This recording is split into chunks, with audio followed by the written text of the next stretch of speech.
నామానికి స్తోత్రాలు. చేరుకుని వచ్చిన మీ అందరికీ కూడా ప్రభువైన యేసుక్రీస్తు నామములో వందనాలు తెలియజేస్తున్నాం. దేవుడు తన కృపా ప్రేమలను బట్టి ప్రేమించి ఈ మార్చి మాసము మొదటి పరిశుద్ధ పునరుద్ధాన దినమందు ప్రభుని ఆరాధించడానికి ప్రభు మనకిచ్చిన ఈ శ్రేయస్కరమైన సమయాన్ని బట్టి స్తుతిస్తూ కొంచెంసేపు దేవుని యొక్క వాక్య భాగాన్ని ధ్యానం చేసుకుందాం. మత్తయి సువార్త 13వ అధ్యాయము, మత్తయి సువార్త 13వ అధ్యాయము 47వ వచన భాగము నుండి 50వ వచనం వరకు చదువుకుందాం. కొత్త నిబంధన మొదటి అధ్యాయము మత్తయి సువార్త 13వ అధ్యాయము 47వ వచన భాగము నుండి 50వ వచనం వరకు, పేజీ నంబర్ 15. మరియు పరలోక రాజ్యము సముద్రములో వేయబడి నానా విధములైన చేపలను పట్టిన వలను పోలి ఉన్నది. అది నిండినప్పుడు దానిని ధరికి లాగి కూర్చుండి మంచి వాటిని గంపలో చేర్చి చెడ్డ వాటిని బయట పారవేయుదురు.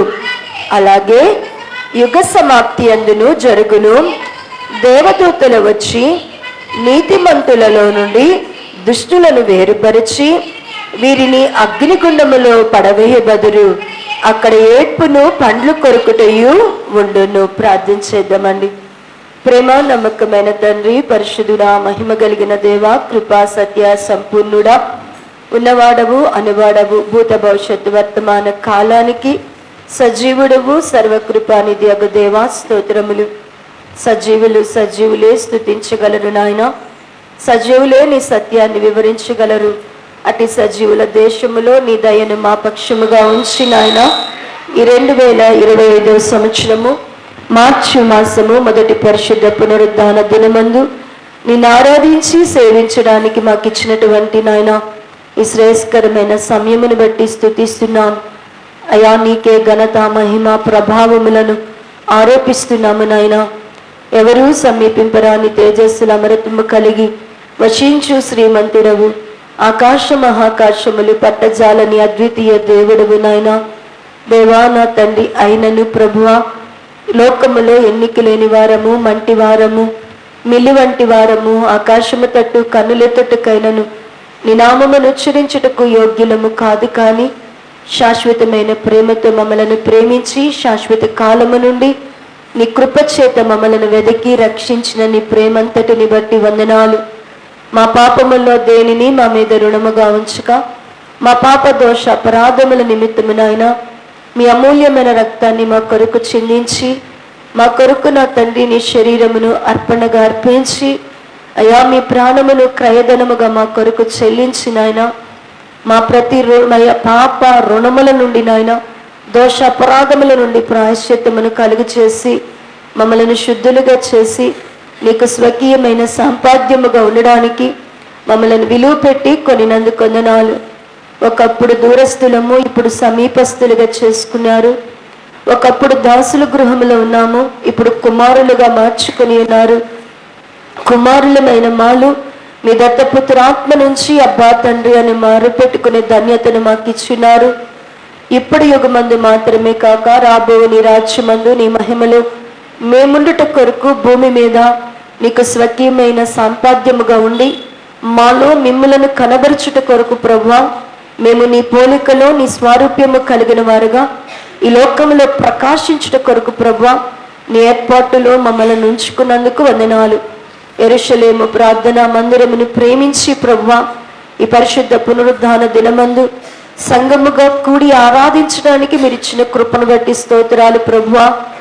అయ్యా, మేమందరము క్రీస్తునందు సంపూర్ణముగా చేయబడి నిరాకడ ప్రత్యక్షత దినము కొరకు సిద్ధపడడానికి కృపదయ చేయండి. మేమైతే వట్టివారము కానీ మాలో మీరుండి మాతో మీరుండి ప్రభువా నీ చిత్తమును నెరవేర్చుటకు నాయన మా మనస్సును నడుమును కట్టండి. మా అడుగులు క్రీస్తు అనే బండ మీద స్థిరపరచండి. పరలోక రాజ్య మర్మములను గూర్చినటువంటి వర్తమాన భాగములు మీరు మాతో మాట్లాడుతున్న నీ ప్రేమను బట్టి వందనాలు. అవునయ్యా, నీ రాజ్యములో సదాకాలము మేము నీతో కూడా ఉండునట్లుగా నీ రాజ్యమునకు హక్కుదారులముగా నాయన అయ్యా నిత్య జీవమును సంపాదించుకొనున్నట్లుగా పరలోక సంబంధమైనటువంటి నీ మర్మముల చేత మాతో మాట్లాడుచుండగా వినగలిగిన చెవును, చూడగలిగిన కన్నును, గ్రహించగలిగిన హృదయమును మాలో ప్రతి ఒక్కరికి దయచేయండి. ఈ స్థలములో మానవుని స్వరాన్ని, మానవుని జ్ఞానాన్ని కొట్టివేయండి. పరిశుద్ధాత్మ ద్వారా సంగమునకు చేరుకుడి వచ్చిన ప్రతి బిడకు నీ జీవవాక్యము వారి హృదయములో ఫలించినట్లుగా నీ మాటల చేత స్థిరపరిచి సంగమునకు క్షేమాభివృద్ధిని దయచేసి చేరికుడి వచ్చిన ప్రతి బిడయు నీ రాజ్య వారసులగునట్లుగా నీ కృపను దయచేసి మహిమ పొందమని యేసుక్రీస్తు నామములో అడిగి ప్రార్థించి పొంది ఉన్నాము తండ్రి, ఆమేన్. మరొకసారి అందరికీ వందనాలండి. చదవబడినటువంటి లేఖన భాగము మత్తయి సువార్త 13వ అధ్యాయము 47వ వచన భాగము నుండి 50వ వచనం వరకు మనము చదువుకొని ఉన్నాం. ఇందులో పరలోక రాజ్యము సముద్రములో వేయబడిన నానా విధములైన చేపలను పట్టిన వలను పోలి ఉన్నది. అది నిండినప్పుడు దానిని దరికి లాగి కూర్చుండి మంచి వాటిని గంపలో చేర్చి చెడ్డ వాటిని బయట పారవేయుదురు. అలాగే యుగ సమాప్తి అందు జరుగును.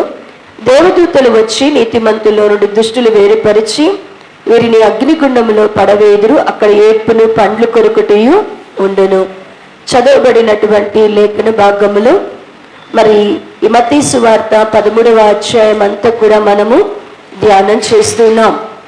ఏంటి ఈ మత్తయి సువార్త 13వ అధ్యాయంలో మనం ధ్యానం చేస్తున్న అంశాలు ఏంటి అంటే, ఒక వ్యక్తి పరలోక రాజ్యానికి చేరాలి అంటే కేవలము ఒక్కనాటి మారు మనసు, ఒకనాటి బాప్టిసము వలన మనం పొందగలిగినది కాదు.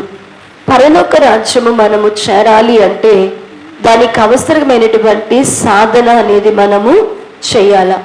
పరలోక రాజ్యానికి మనము చేరాలా, పరలోక రాజ్యానికి మనము హక్కుదారులు కావాలంటే యేసుక్రీస్తు ప్రభువారు 7 ఉపమానాలు చెప్పారు. ఆ 7 ఉపమానాలను మనము ఒక్కొక్కటి ధ్యానం చేస్తూ వస్తున్నాం. ఆ 7 ఉపమానముల్లో చివరి ఉపమానమైనటువంటి ఈ 7వ ఉపమానాన్ని మనము ధ్యానం చేస్తున్నాం. ఏంటి ఈ ఉపమానం యొక్క ముఖ్య ఉద్దేశం ఏంటి అంటే, యేసుక్రీస్తు ప్రభువారు ఎలా చెప్పారు అంటే, ఒక జాలరు ఉన్నాడు. ఆ వల తీసుకొని వెళ్ళి సముద్రములో ఏం చేశాడు అంటే కనుక వల వేశాడు. వల వేస్తే చాలా చేపలు పట్టాయి. ఆ చేపలలో కొన్ని మంచివి ఉన్నాయి, కొన్ని చెడ్డవి ఉన్నాయి. మంచి వాటిని చెడ్డ వాటిని మరి వేరు చేసి మంచి వాటినేమో గంపలో చేర్చుకున్నాడు, చెడ్డ వాటినేమో బయట పారవేశాడు. ఇప్పుడు ఈ మంచి చెడులు చేపలు ఏంటి అనే వాటిని, మంచి వాటిని చెడ్డ వాటిని ఏం చేశారు అంటే కనుక వేరు చేశారంట. ఏంటి చేపలన్నీ మరి వలలో పడిన చేపలన్నీ మంచివే కదా, కానీ చేపలలో కూడా ఏమున్నాయి అంటేనంట మంచి చేపలు ఉన్నాయి, చెడ్డ చేపలు ఉన్నాయంట.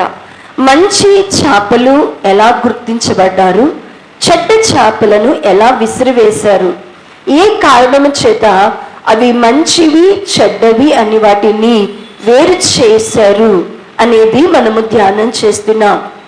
పరలోక రాజ్యంలోనికి మనందరము కూడా మంచి చేపల్లాగా, మనందరము కూడా గంపలో ఉన్నప్పటికీ, మనందరము కూడా వలలో ఉన్నప్పటికీ, వలలో ఉన్నంత మాత్రాన మనందరము గంపలోనికి వెళ్ళము.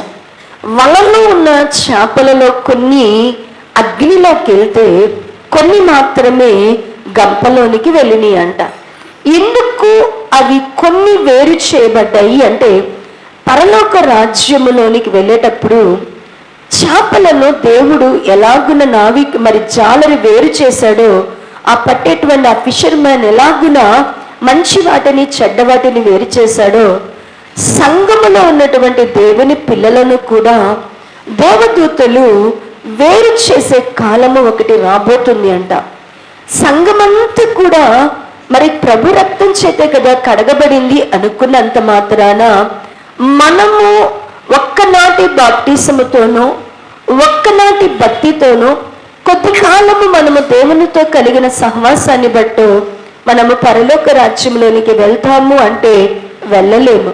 మనము పరలోక రాజ్యానికి మనం వెళ్ళాలా, మంచి చేపలలాగా ప్రభు రాజ్యంలో మనం ఉండాలి అంటే యేసుక్రీస్తు ప్రభువారే దీనిని నిశింతిగా వివరిస్తూ మత్తయి సువార్త 25వ అధ్యాయమును మనల చేత ధ్యానం చేపించున్నారు.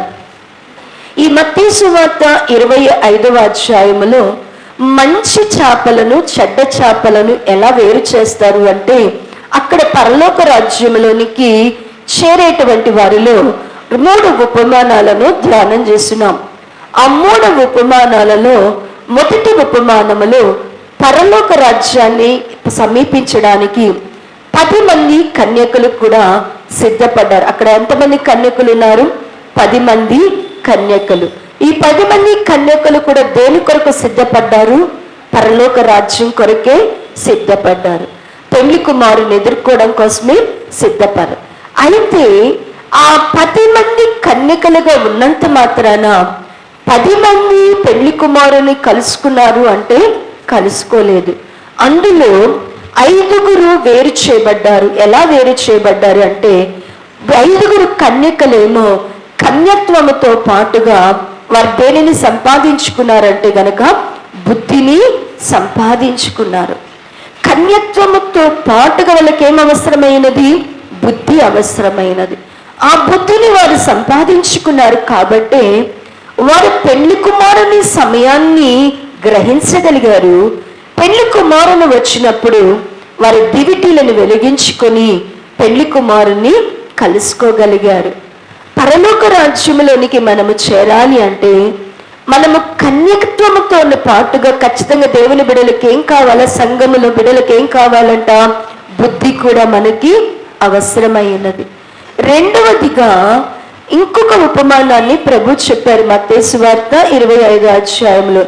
ఏంటి అంటే కనుక, మంచి దాసులు చెడ్డ దాసులు. మంచి దాసులు చెడ్డ దాసులని వేరుపరచరు. ఒకే యజమానుడు, ఆ యజమానుడికి 3 దాసులు ఉన్నారు. యజమానుడు ఒక్కడే, అతనికి 3 దాసులు ఉన్నారు. 3 దాసులు ఉంటే యజమానుడు వారి సామర్థ్యాన్ని బట్టి ఒకనికి 5 తలాంతులు, మరి ఒకనికి 2 తలాంతులు, మరి ఒకనికి 1 తలాంతు ఇచ్చారు. అయితే ఇద్దరు దాసులు మాత్రము ఏం చేశారు అంటే కనుక, వాళ్ళకి ఇవ్వబడినటువంటి తలాంతులను వారు వినియోగపరుచుకొని యజమానుడు వచ్చేసరికి దాన్ని ఏం చేశారు అంటే కనుక రెట్టింపు చేసి తమ నమ్మకత్వాన్ని కనబరుచుకున్నారు. అయితే 3 దాసుల్లో 1 దాసుడు మాత్రం ఏం చేశాడంటే, ఇతడు ఏం చేశాడు అంటే ఇచ్చిన తలాంతును రుమాలలో మూటగట్టి మట్టిలో దాచిపెట్టి, భూమిలో దాచిపెట్టి యజమానుడు వచ్చినప్పుడు యజమానునికి ఏం చెప్తున్నాడంటే, నువ్వు కఠినవడువు, నువ్వు విత్తనాన్ని కోయవాడవు, మరి కూర్చువాడవు అని చెప్తూ, నువ్వు చెడ్డవాడివి కాబట్టి నేనేం చేయలేదు, నువ్వు ఇచ్చింది నువ్వే తీసుకో అని అప్పగించాడు. అంటే ప్రియులారా, దేవుని బిడ్డలమైనటువంటి మనలను దేవుడు ప్రేమించి రక్షించి ప్రతి ఒక్కరికి కూడా ఏం చేస్తున్నాడు అంటేనంట తలాంతులు ఇస్తున్నాడు. మనము చేయగలిగినటువంటి సామర్థ్యము కొలది ప్రతి ఒక్కరికి కూడా ఒక్కొక్క పనిని దేవుడు ఏం చేస్తున్నాడు అంటే భూమి మీద నిర్ణయిస్తున్నాడు. అయితే కొందరేమో నమ్మకమైన వారు ఏం చేస్తున్నారంటే, నమ్మకమైన దాసులు ఏం చేస్తున్నారంటే, మంచి దాసులు ఏం చేస్తున్నారంటే కష్టపడి వారు దేవుడిచ్చిన తలాంతుల్ని వినియోగపరచుకొని దేవుడికి లెక్క అప్పచెప్పే వాళ్ళుగా ఉంటున్నారు. కానీ సంఘములో సోమరులు ఉన్నారు. చెడ్డ దాసుడు అంటే ఆ దాసుడికి ఏం పేరు పెట్టాడంటే సోమరి అయినా చెడ్డ దాసుడా అంటున్నాడు. ఏం పేరు పెట్టాడంటే చెడ్డ దాసుడు అంటే చెడ్డ దాసుడు కాదు, ఏంటంటే ఆయన సోమరి అయినా చెడ్డ దాసుడా అంటున్నాడు.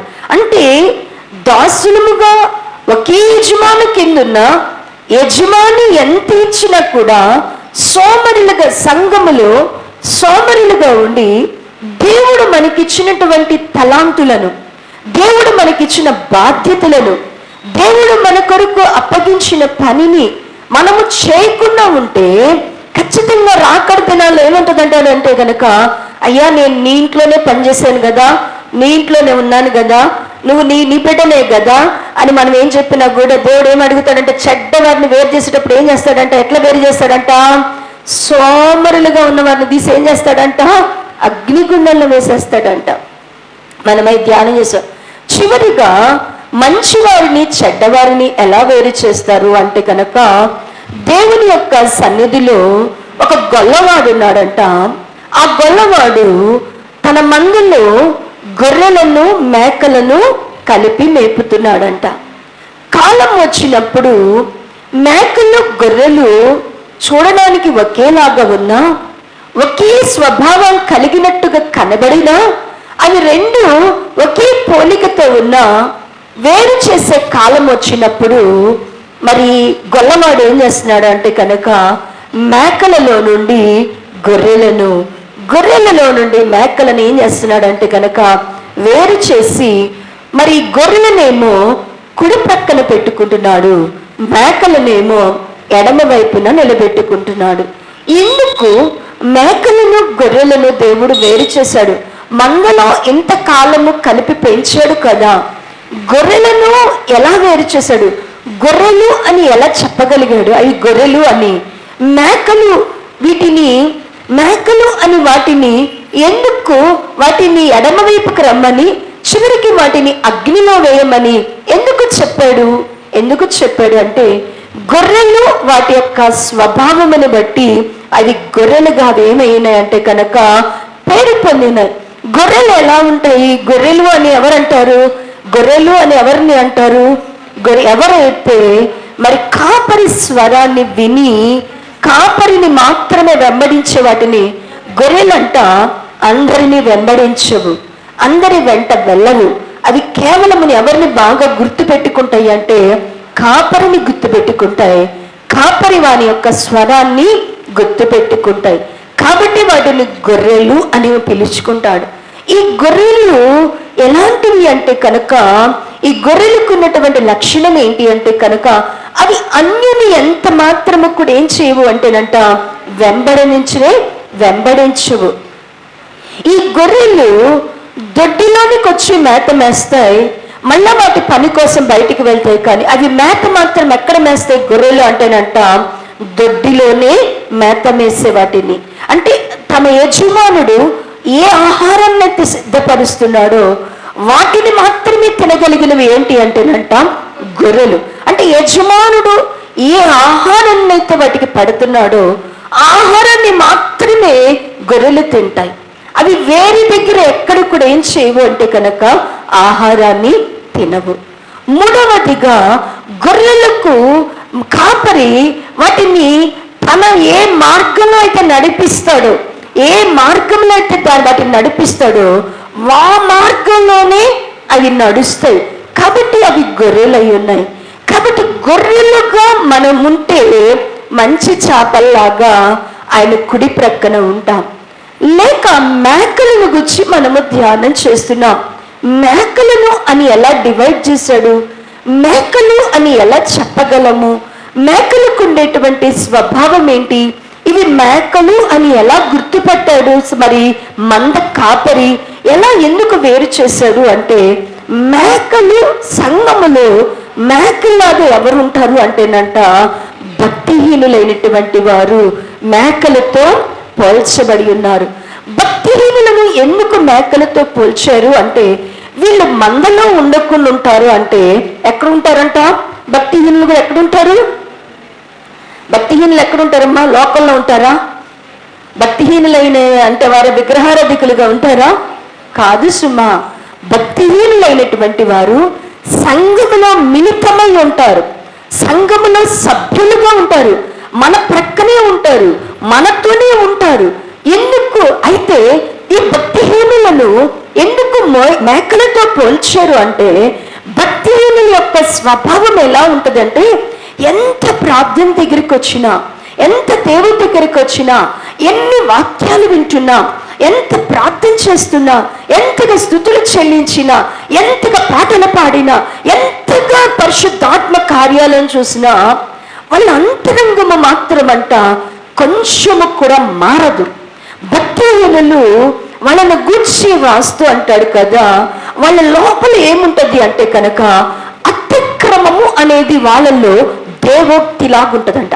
అంటే లోపల వాళ్ళలో ఏముంటదంటే ఎప్పుడు కూడా వాళ్ళలో ఏముంటదంట, అతిక్రమము అనేది వాళ్ళలో ఉంటది. వాళ్ళు అతిక్రమం అని ఎలా మాట్లాడతారు అంటేనంట దేవోక్తి లాగా మాట్లాడతారు. రెండవది, ఈ భక్తిహీనులైనటువంటి వారిలో రెండవ అవలక్షణం ఏంటి అంటే వాళ్ళకి భక్తిగా దేవుని భయము అనేది ఉండదు. వాళ్ళలో ఏముండదంట, భక్తిగా కూడా ఏముండదంట, దేవుని భయం ఉండదంట. భయమును లేకుండా ఉండడం అనేది వాళ్ళు అలవాటు చేసుకుంటారు. మూడవదిగా భక్తిహీనులైనటువంటి వారు ఎలా ఉంటారు అంటే కనుక వాళ్ళు పెదవులతో దేవుని స్తుతిస్తుంటారు, కానీ వాళ్ళ పెదవులు దేవుని స్తుతిస్తుంటాయి, కానీ హృదయములో దేవునికి వారు చోటిచ్చే వారికి ఉండరు. వారు దేవుని వాక్యాన్ని వివరిస్తారు. భక్తిహీనులంట చక్కగా దేవుని వాక్యాన్ని చెప్తారు, దేవుని యొక్క కట్టడాలను వివరిస్తారు, నిబంధనల గురించి మాట్లాడతారు, కానీ వారు మాత్రం ఏం చేయరంట, గైకొనరు. వారి వాక్యం చెప్తారు, వాక్యాన్ని వివరిస్తారు, వాక్యాన్ని గురించి మాట్లాడతారు, కానీ వాక్యం మాత్రం వారు అనుసరించరు. ఇంకా భక్తిహీనుల గురించి మాట్లాడుతూ అంటారు కదా, వాళ్ళు దొంగలతోనూ వ్యభిచారులతో ఏం చేస్తారు అంటేనంట సాంగత్యం చేసే, అంటే వీళ్ళకి దొంగలు వ్యభిచారులతో వీళ్ళు ఒక విధమైన వాళ్ళు చేసే పాపపు పనిని అసహించుకోరు, కానీ వాళ్ళని ఏం చేస్తుంటారంటే ఒక రకంగా చెప్పాలంటే ఎంకరేజ్ చేస్తుంటారు. వాళ్ళు చేసే పనులు ఏం చేస్తుంటారు, భక్తిహీనులు ఎంకరేజ్ చేస్తారు, పోనీలే నీకు సమర్థిస్తూ ఉంటారు. ఇలాంటి వారందరూ భక్తిహీనులు. భక్తిహీనులైనటువంటి వారు తన సహోదరుల మీద, తన తోబుట్టువుల మీద చాడీలు చెప్తూ, కొండాలు చెప్తూ ఉంటారు. ఇలాంటివన్నీ భక్తిహీనుల్లో ఉండేవి. ఈ భక్తిహీనులైనటువంటి వారు మన మధ్య, మన ప్రేమ విందుల్లో దొంగ మెట్టుల్లాగా ఉంటారు. మనతో కలిసి సుభోజనాలు చేస్తూ ఉంటారు. వీళ్ళెప్పుడు కూడా అపహాస్యకులుగా ఉంటారు. వారు తమ గతిని గురించి నిందించుకునేవారు. ఇవన్నీ కూడా మేము గతించిన వారాల్లో ధ్యానం చేస్తున్నారు. ఇంకా భక్తిహీనులైనటువంటి వారిలో స్పష్టంగా మేకలతో పోల్చారు. ఎందుకు చెడ్డ చేపలతో పోల్చారు అంటే వీళ్ళు సంఘంలో ఉండి ఈ యొక్క మరి మేకలైనటువంటి వారు సంఘములో ఎలా ఉంటారు అంటే కనుక రెండవ వాళ్ళది ఏంటి అంటే కనుక వాళ్ళ పోలిక ఏంటి అంటే కనుక చూడండి ప్రియులారా, వాళ్ళంట ఒకటి భక్తిహీనులుగా ఉంటే రెండవది వాళ్ళు వేషధారులుగా ఉంటారు. సంఘంలో ఎట్టుంటారంట, వేషధారులుగా ఉంటారు. ఎలా ఉంటారంట, వేషధారులు అంటే అసలు వేషధారులలో ఉండే క్వాలిటీస్ ఏంటి చెప్పండి అమ్మా. వేషధారులు అంటే ఎవరు, వేషధారులాగా ఉంటారు. ఇంగ్లీష్లో హిపోక్రటిక్స్ అంటారు. వీళ్ళు ఏంటి వేషధారులు ఎలా ఉంటారు? అసలు నిజముగా మనము దేవుని ఆత్మీయ బిడ్డలమా, ఒకవేళ సంఘంలో మనం భక్తిహీనులమా వేషధారులమా ఎలా తెలుసుకోవచ్చు? వాక్యమే అర్థంలాగా మనం ముందు పెట్టుకుంటే మనము వేషధారులమో లేక మనము యథార్థమైనటువంటి దేవుని పిల్లలమో అర్థమవుతుంది.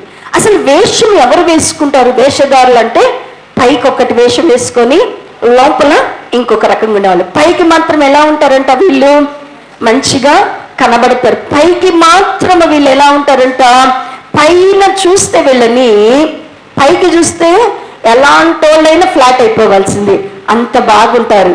అంటే ఏంటి, వీళ్ళు ఏ వేషం వేసుకుంటే ఆ వేషాన్ని నమ్మాల్సింది. అలాంటి వాళ్ళని ఏమంటారంటే వేషధారులు అంటారు. అసలు వేషధారులు అనేది అసలు వేషం ఎవరేస్తారు అంటే అసలు ఇది ఎవరి క్వాలిటీస్ అంటే శత్రువులు దేవుని బిడ్డల దగ్గరకు వచ్చేటప్పుడు వేషం వేస్తారంట. అసలు ఎవరు వేస్తారంటే వేషాలు శత్రువులు వేస్తారు. దేవుని బిడ్డలు సంఘంలో వేషాలు వేయచ్చా? వేషధారణ అనేది సంఘంలో పనికిరాదు. ఇప్పుడు మందలోనే ఏమొచ్చేసినాయి అంట, మేకలు వచ్చేసినాయి అంట. మందలోనే ఎవరున్నారంట, వేషధారు. అసలు వేషం ఎవరిస్తారు అనేది దేవుని వాక్యంలో చూస్తే చూడండి, ద్వితీయోపదేశ కాండము 33వ అధ్యాయము 29వ వచన భాగమును చదివితే, చదవమ్మా. పేజీ నంబర్ 176వ పేజీ చదువు. ఇజ్రాయేలు, నీ భాగ్యం ఎంత గొప్పది! యెహోవా రక్షించిన నిన్ను పోలిన వాడెవడు?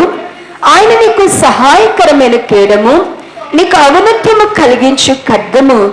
నీ శత్రువులు నీకు లోబడినట్లుగా వారి వేషము వేయుదురు, నీవు వారి ఉన్నత స్థలములను త్రొక్కుదువు. అసలు వేషం వేసే పని ఎవరిదంట? వేషం ఎవరేస్తారంట? వేషధారణ ఎవరిదంట?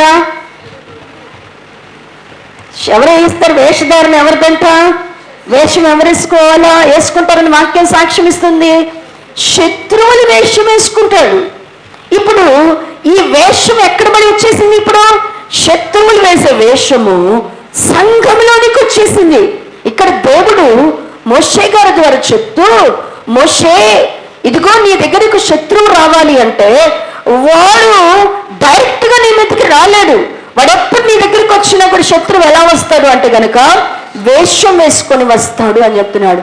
ఇంకా చూడండి, సమూయేలు గ్రంథము, 2వ సమూయేలు గ్రంథము 22వ అధ్యాయము 45వ వచన భాగమును చదవండి. 274వ పేజీ, 274వ పేజీ, పాత నిబంధన 22వ అధ్యాయము, సమూయేలు గ్రంథము, 2వ సమూయేలు గ్రంథము 22వ అధ్యాయం 45వ వచన భాగము. అన్యులు నాకు లోబడినట్టు వేషము వేయుదురు, వారు నన్ను గూర్చి వినిన మాత్రము చేత నాకు విధేయులగుదురు. శత్రువులు వేషం వేసుకుంటారు. ఇంకెవరు వేషం వేస్తారంట? అన్యులు కూడా మా దేవుని బిడ్డల దగ్గరకు వచ్చేటప్పుడు వాళ్ళు నమ్మించాలంటే ఏం చేయాలంట? దేవుని ప్రజలను నమ్మించడానికి శత్రువులు వేషం వేస్తున్నాడు. దేవుని ప్రజలను నమ్మించడానికి అన్యులు కూడా ఏం వేసుకొని వస్తున్నారంట? వేషం వేసుకొని వస్తున్నారు. దేవుని ప్రజలమనే మనము దేవుణ్ణి నమ్మించడానికి, చూడండి మేకలు ఎక్కడ వచ్చిందంటే, దేవుణ్ణి మనము నమ్మించడానికి దేవుని దగ్గర ఏం చేస్తున్నామంట? దేవుని దగ్గరే వేషం వేస్తున్నారు. దేవుని ప్రజల దగ్గర శత్రువు వేషం వేశాడు, దేవుని ప్రజల దగ్గర అన్యులు వేషం వేశారు. ఇప్పుడు సంఘములో ఉన్న వాళ్ళు దేవుని దగ్గర ఏం వేస్తున్నారంట? వేషం వేస్తున్నారంట. ఇప్పుడు ఈ వేషధారణ చేత సంఘము ఆత్మీయంగా పతనమైపోతుంది. అంటే దేవుడు చూడటలేదు, దేవుడు శిక్షించట్లేదు, దేవుడు పట్టించుకోవట్లేదు. నేను వేషం వేసుకొని వస్తే దేవుని ప్రజలు నమ్మేస్తారు, దేవుడు కూడా నన్ను అంగీకరిస్తాడు అనుకుంటున్నాడు. ప్రియులారా, దేవుడి వాక్యం సెలవిస్తుంది కదా, నరుడు పై వేషాన్ని చూస్తాడేమో కానీ దేవుడైతే నీ హృదయాంతరంగమును, నీ లోపలను పరిశీలించువాడు ఎందుకు ఇంకా నిన్ను బట్టబయలు చేయటలేదు?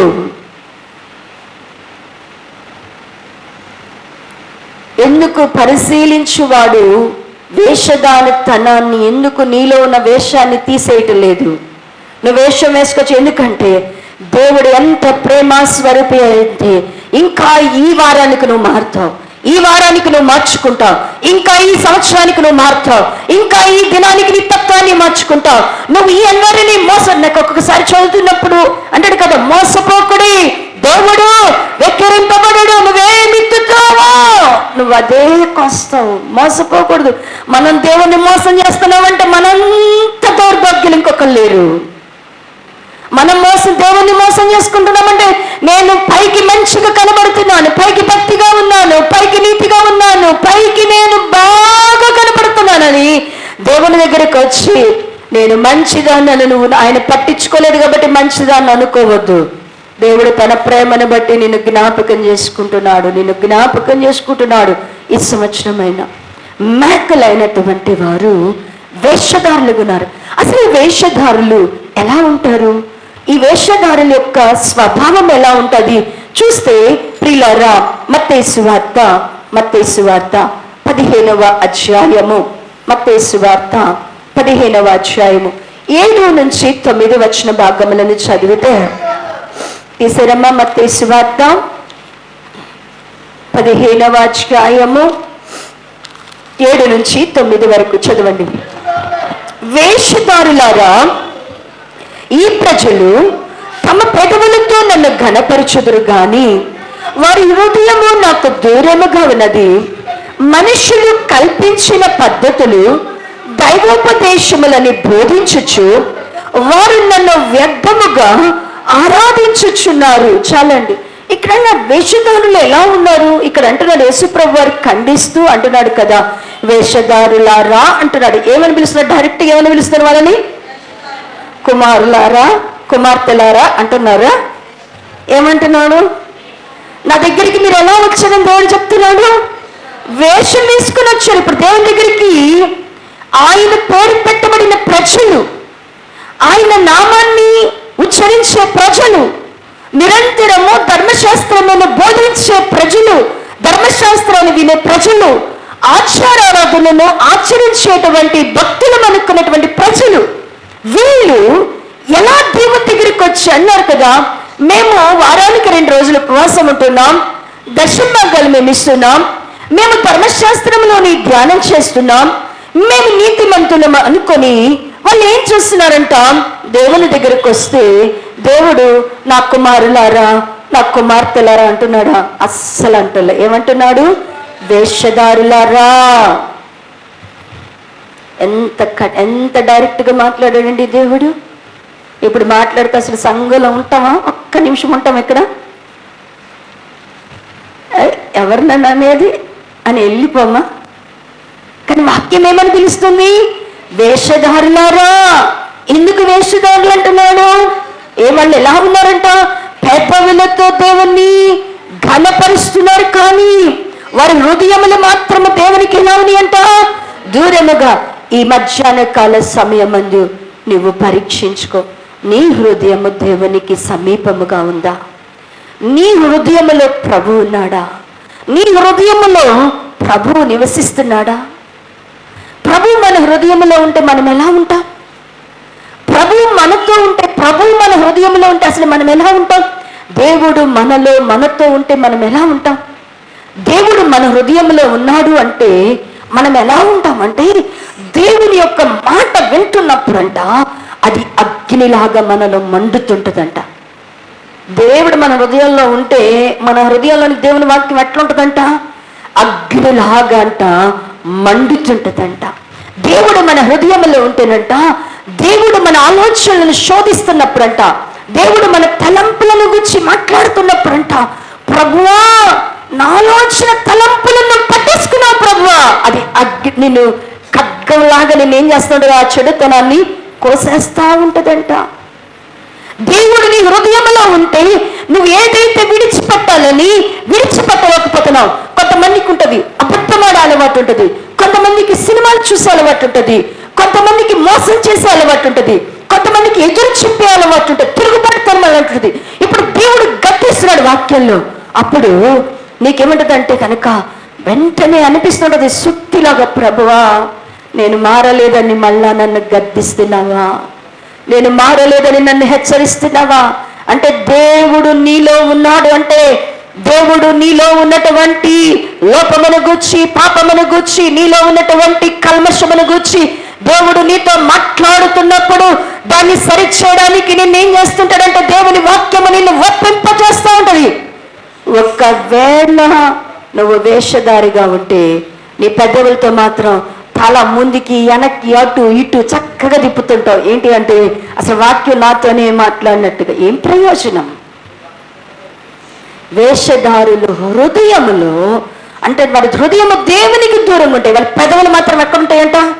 వేషధారుల యొక్క పెదవులు మాత్రం ఎక్కడ ఉంటాయంట? అసలు దేవుని సింహాసనం దగ్గర ఇల్లే ఉన్నట్టుంటుంది.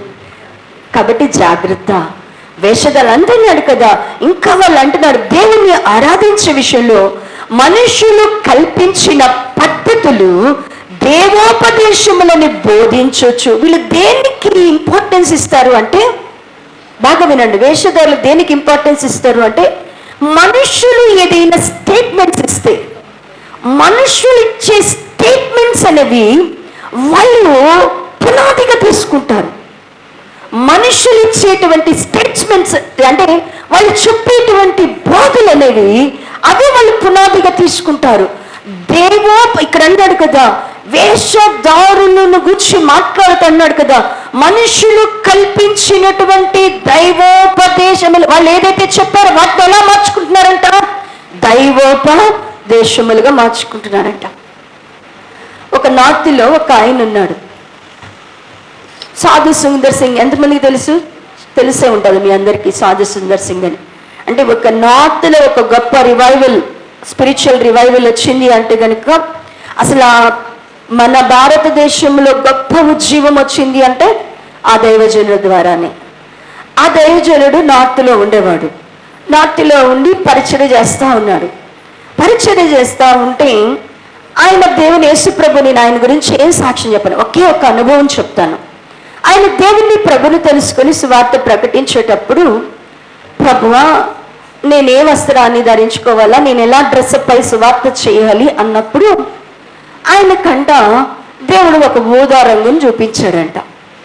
ఊదా రంగు అంటే దాదాపు కాషాయం. అంటే మన భారతదేశ ట్రెడిషన్లో, హిందూ ట్రెడిషన్లో ఏముంటుంది అంటే కనుక కాషాయం ఉంటుంది. ఆయనకు కూడా అది చూపించాడంట. అది చూపించగానే ఆయన ఇంకా ఆ రోజు నుంచి కూడా ఆ సిక్కుల మోడల్లోని ఆయన తలపాగాన్ని పెట్టుకుంటూ, అంటే వాళ్ళకు కొంచెం వేరియేషన్గా పెట్టుకుంటూ ఆ డ్రెస్ని ఆయన వేసుకుంటూ ఉన్నాడంట. ఆయన డ్రెస్ వేసుకొని ఆయన చెప్పింది మాత్రం డ్రెస్సింగ్ అదే, కానీ ఆయన బోధించినంత కూడా యేసు ప్రభు వారి లోకానికి వెలుగై ఉన్నాడు, యేసు ప్రభు వారి ప్రేమాస్వరూపై ఉన్నారు. మనము యేసు ప్రభు వారిని మనము అంగీకరించకపోతే, మన ఆత్మను రక్షించుకోకపోతే మనం ఈ లోకంలో విడవబడతామని ఆయన పరలోక రాజ్యాన్ని గుర్చినటువంటి మర్మాలు ఆయన ధ్యానం చేసి చెప్పి బోధించేవాడు. ఇవన్నీ పోయినాయి. కానీ ఆయన అన్నాడంట, ఏమన్నాడంట, అయ్యగారు మీరేంటి కాషాయం వేసుకుంటున్నారు అని అడిగాడంట. అంటే ఆయన అన్నాడంట, దేవుడు నన్ను వేసుకోమన్నాడు అనగానే, యేసు ప్రభు నమ్ముకున్న వాళ్ళందరూ కాషాయం వేసుకుంటేనే యేసు ప్రభు నమ్ముకున్నారు అని ఆయన చెప్పిన బోధంతా పోయింది. భక్తి ఎక్కడికి వచ్చేసిందంటే ఇప్పుడు కాషాయంలోకి వచ్చేసింది. కాషాయం వేసుకుంటేనే పరిశుద్ధాత్మ దిగి వస్తుందని బిగించేశారు. కాషాయం వేసుకుంటేనే, పెళ్లి చేసుకోకపోతేనే పరిశుద్ధాత్మ మీ మీదకి దిగి వస్తుంది. అంటే బోధ వెళ్ళిపోతుంది, బోధ మరుగైపోతుంది. ఏది పునాదిగా వస్తుంది? మా సంఘంలో మీరు ఉండాలి అంటే ఖచ్చితంగా మీరేం వేసుకోవాలా? కాషాయం వేసుకోవాలా. మాతో పాటు మీరు సేవ చేయాలి అంటే కనుక మీరు పెళ్లి చేసుకోకూడదు, సాధువులు అయిపోవాలి. వాడిలో కోరికలు సాగవు, వాడిలో ఆశలు సాగు, తిండి సాగదు, ఏమి సాగదు. వాడు ఇదేదో బాగుంది, ఇది ఎక్కడ కూర్చున్నా వెనక్కి కాళ్ళు ఒత్తుతున్నారు, పలహారాలు పెడుతున్నారని చాలా మంది ఏం చేస్తున్నారంటే కోరికలు లోపల పెట్టుకొని ఆశలను మార్చుకోకుండా కేవలం సాధు సుందర్ సింగ్ గారు చేశారని చాలా మంది ఇలా అయిపోయి ఆయన వేసిన పునాదిని, ఆయన చెప్పిన బోధ మరుగుపరిచి వ్యర్థమైన దాని చేత ఆ పునాదిలో ఉన్నామనుకొని చెడిపోయిన వారు, సంఘాలను చెడగొట్టిన వాళ్ళు ఎంతో మంది. వేషధారులు ప్రియులరా ఎలా ఉంటారంటే, వాళ్ళు దేవుడు యేసు ప్రభు వారు ఏం చెప్పారు, యేసు ప్రభు వారు ఏం చేయమన్నారు, యేసు ప్రభు వారు ఎలా ఉండమన్నారు, యేసు ప్రభు వారి బోధలు ఏంటి. చాలా మంది యేసు ప్రభు వారు కొండ మీద చేసిన ప్రసంగాన్ని ఎంతమంది ధ్యానం చేస్తారు? ఎంతమంది ధ్యానం చేస్తారు? యేసు ప్రభు వారు కొండ మీద ప్రసంగం చేశారు. ఆత్మ విషయమై దీనులైన వారు ధన్యులు, పరలోక రాజ్యం వారిది. అసలు ఆత్మ విషయంలో దీనత్వం ఎంతమంది సంపాదించుకుంటారు సంఘంలో? ఆత్మలో దీనులుగా ఉండడం, ఆత్మలో దీనులుగా ఉండడం ఎంతమంది నేర్చుకుంటారు? నీతి కొరకు ఆకలి దప్పులు గలవారు ధన్యులు, వారు తృప్తి పరచబడుతున్నారు. నీతి కొరకు అసలు ఆకలి ఎప్పుడు పుట్టింది మనకి? అసలు పుడుతుందా? నీతి కొరకు అసలు ఆకలి అనేది మనకు తెలుస్తుందా? నీతి కొరకు అనే దప్పికనే తెలుస్తుందా? అంటే యేసు ప్రభు వారు చెప్పినటువంటి మాటలను వీళ్ళు పక్కన పెట్టి వీళ్ళ అనుభవంలో ఏదో నేర్చుకుంటారు. చూడండి, అది పట్టుకుంటారు. అది పట్టుకొని అసలు యేసు ప్రభు ఇక్కడే ఉన్నాడు అన్నట్టు మాట్లాడతాడు. ఇది వేషధారులు చేసే పని. అంటే వేషధారుల వలన ఏమైపోతుందంట, వాళ్ళు పెదవులతో దేవుని ఘనపరుస్తారు, హృదయాలు దూరగుంటాయి. వారు మానవులు కల్పించినటువంటి బోధలు, మానవులు కల్పించినటువంటి వాటిని ఏం చేస్తారు చెప్పి, అవే దైవోపదేశాలని చెప్పి దాని మీద సంఘాలను తీసుకురావడం. ఇలాంటి స్థితి కొట్టివేయాలి. నయమాన్ని గనక యోర్దాను నదిలో 7 మార్లు మనకున్నారు. యేసుప్రభు వారు గారు యోర్దానులో దిగారు, కానీ నువ్వు కూడా బాప్టిజం అక్కడ తీసుకుంటేనే నీకు పరలోక రాజ్యం అని చెప్పారని ఒక ఆయన పోయి ఆడ తీసుకున్నాడంట. నాకు యోర్దానులో మునిగితేనే కానీ దేవుడు పరలోక రాజ్యం ఈయన అన్నాడంట. ఇప్పుడు అట్ట చెప్తే ఎంతమంది యోర్దాను వెళ్తాం, ఎంతమంది పరలోక రాజ్యం? ఎక్కడ బాప్టిజం తీసుకున్నామని కాదు, ఏ సంఘంలో ఉన్నామని కాదు, మనం ఏ బోధలో ఉన్నాం, ఏ నడిపింపులో మనం ఉన్నాం, యేసు ప్రభు మాటలు వినే వారంగా ఉన్నామా, మనుషులు కల్పించిన బోధలు మనం స్టాండర్డ్ చేసుకుంటున్నామా? మనుషులు రకరకాల, పౌలు ఒక పునాది వేశాడు, పేతురు గారు ఒక రకంగా ఆయనకున్నటువంటి సర్కమ్స్టాన్సెస్ బట్టి పౌలు గారు ఒకటి చెప్పాడు, పేతురు గారు ఒకటి చెప్పారు, యాకోబు గారు ఒక విధానంలో ఉన్నారు. యాకోబు గారు ఎంత అన్నం మీద అంటాడు, అంతే తినాలని ఏమైనా ఉందా? అంతే తింటేనే పరలోక రాజ్యమా? అయ్యేది లేదు. వాళ్ళకున్నటువంటి పరిస్థితులను బట్టి వాళ్ళలో క్రీస్తు గురించిన బోధ వాళ్ళు ఏం చెప్పారో అది చెయ్యండి. ఇప్పుడు యేసు ప్రభు వారిలో నుండి ఏమి చెప్పారో అది చేయడం అనేది దేవుడు. వేషధారులైన వారు ఏం చేస్తున్నారంట, మానవులు కల్పించినటువంటి పద్ధతులను కూడా దేవోక్తలు. ఇంకా వేషధారుల గురించి మాట్లాడుతూ చూడండి ప్రియులారా, చూడండి మత్తయి సువార్త 23వ అధ్యాయము, మత్తయి సువార్త 23వ అధ్యాయము 23వ వచన భాగము నుండి చదవండి. అయ్యో వేషధారులైన శాస్త్రులారా, పరిసయ్యులారా, మీరు పుదీనాలోను సోపులోను జీలకర్రలోను 10వ వంతు చెల్లించి ధర్మశాస్త్రములో ప్రధానమైన విషయములు అనగా న్యాయమును, కనికరమును, విశ్వాసమును విడిచిపెట్టి వాటిని మానుక వీటిని చేయవలసి ఉండెను అంటున్నాడు. ఇక్కడ ఎవరిని పిలుస్తున్నాడు? వేషధారులని ఎవరిని పిలుస్తున్నాడు? వేషధారులైన శాస్త్రులారా, పరిచయులు. శాస్త్రులు పరిచయులు అంటే ఎవరు చెప్పండి అమ్మ. అసలు మీకు ఒక ప్రశ్న, శాస్త్రులు ఎవరు, పరిచయులు ఎవరు చెప్పండి. ఎవరిని గురించి చెప్పాడు? శాస్త్రులు పరిచయులు అంటే ఎవరు? ఏమో నన్ను అనబాకండి. శాస్త్రులు పరిచయులు అంటే ఎవరు అంటే వీళ్ళు ప్రతిరోజు శాస్త్రులు అంటే, శాస్త్రి అని ఎవరిని అంటారంటే, దేవుని యొక్క మందిరములో దేవుని వాక్యాన్ని చదివి ప్రజలకు నేర్పించి అర్థం చెప్పే వాళ్ళని ఏమంటారంటే శాస్త్రులు అంటాడు. ఎజ్రా ఒక శాస్త్రి. ఎజ్రా ఎవరు? ఎజ్రా నేను ఎక్కడున్నాడు? ఈ పేరు ఎక్కడున్నారు? మీరు ఎక్కడున్నారు? ఎజ్రా అనే పేరు ఎక్కడున్నారు? ఎజ్రా అనే పేరు ఎక్కడిని ఉంటారు? ఈయన శాస్త్రి అని ఎందుకు చెప్పగలుగుతున్నారు? ఎజ్రా అనే ఆయన ఎవరు? యెరూషలేము మరలా పునరుద్ధరించే కాలంలో ఆయన నెహెమ్యాతో పాటు ఉన్నటువంటి ఒక శాస్త్రి. ఈయన ఇశ్రాయేలు ప్రజలకు ధర్మశాస్త్రాన్ని చదివి వినిపించి దానిలో ఉన్న అర్థం చెప్పే వ్యక్తి. శాస్త్రి అంటే ధర్మశాస్త్రాన్ని నేర్చుకొని చదివి చెప్పి వాటిని నేర్పించే వాళ్ళను శాస్త్రి అంటారు. పరిచయులు అంటే ఎవరు? మరి ఈ పరిచయులు ఏ తెగకి చెందిన వారు?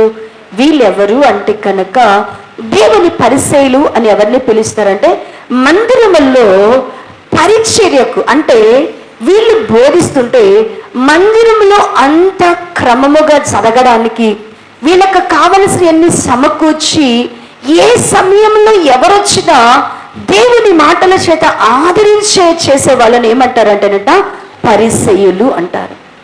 ఈ శాస్త్రులు పరిచయులకి ఖచ్చితంగా ఏముండాలి అంటే దేవుని మందిరం విషయంలోను, దేవుని యొక్క వాక్య విషయంలోను, దేవుని యొక్క కార్యాల విషయంలో పూర్తి అవగాహన ఉండాల.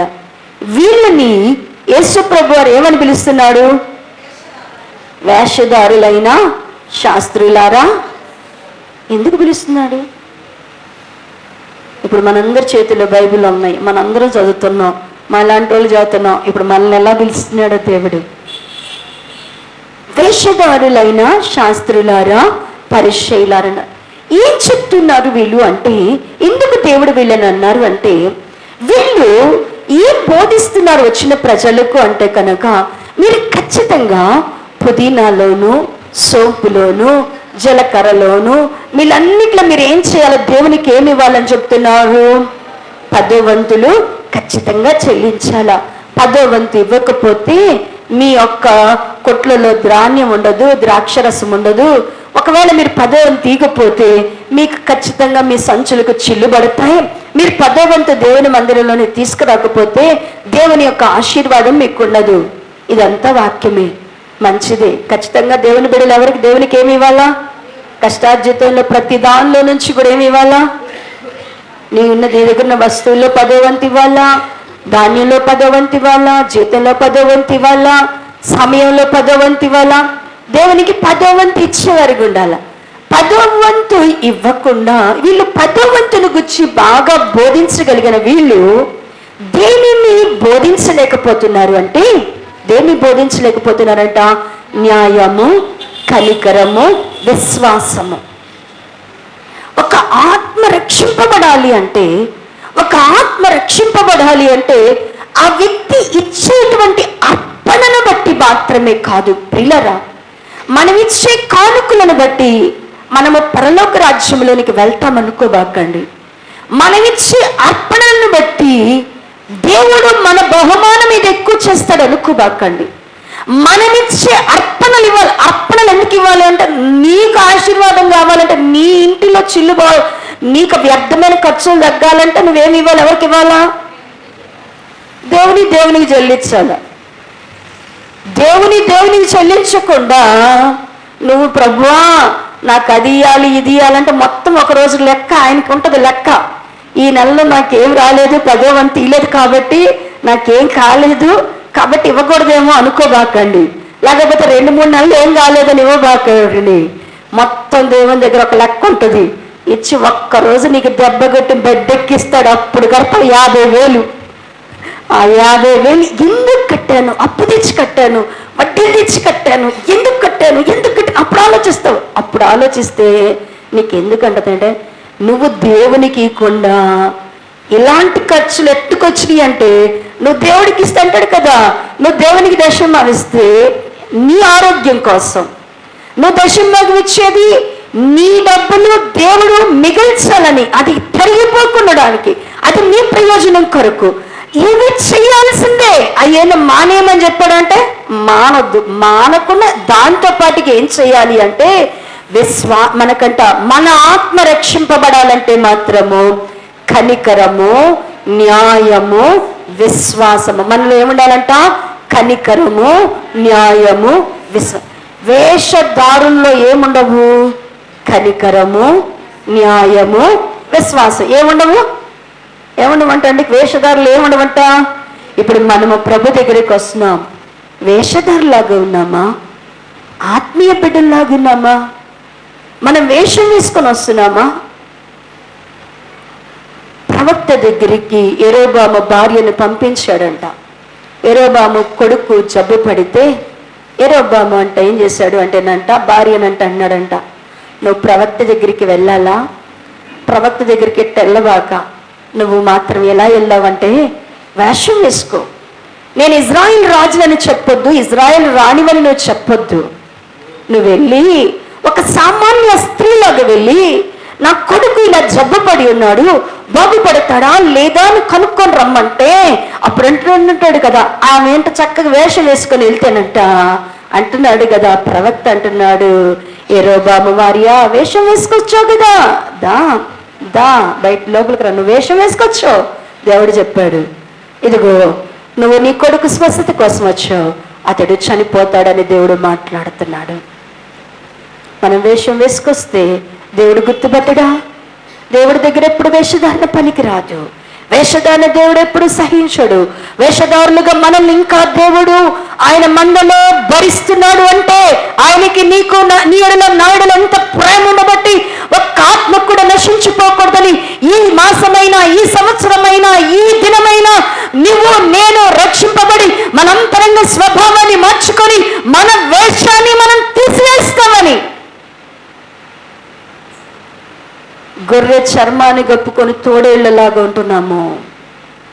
మరి గొర్రె చర్మాన్ని కప్పుకొని మేకల్లాగా ఉంటున్నాము. దేవుడైతే మనం ఏంటనేది దేవుడు చూడడా? వేషధారులైతే ఉన్నారంట, పైకి మాత్రము దశమ భాగాలు, అర్పణలు, స్తోత్రాలు, యాగాలు చేస్తున్నారు. కానీ వాళ్ళలో ఏది విడిచిపెట్టారంట? విశ్వాసాన్ని వదిలిపెట్టారు, కనికరాన్ని వదిలిపెట్టారు, న్యాయాన్ని వదిలిపెట్టారు. ఇంకా అంటారు 27వ వచన భాగంలో చూడండి, 25 వచన భాగం. అయ్యో వేషధారులైన శాస్త్రులారా, పరిసయ్యులారా, మీరు గిన్నెయో పళ్ళమును వెలపట శుద్ధి చేయదురు కానీ అవి లోపల అవి దోపతోనూ అజితేంద్రియములతోనూ నేను చాలండి. ఇక్కడ అంటున్నారు కదా, వేషధారులు పైన శుద్ధి చేసుకుంటారు కానీ లోపల ఏముందంట? లోపల ఏముంటుందంట? పైన పాత్రలు కడిగి నీ ఇంటికి వండుకున్నటువంటి అన్నం డేక్ష పైన కడిగి లోపల కడగకుండా ఎట్లా ఉంటుంది?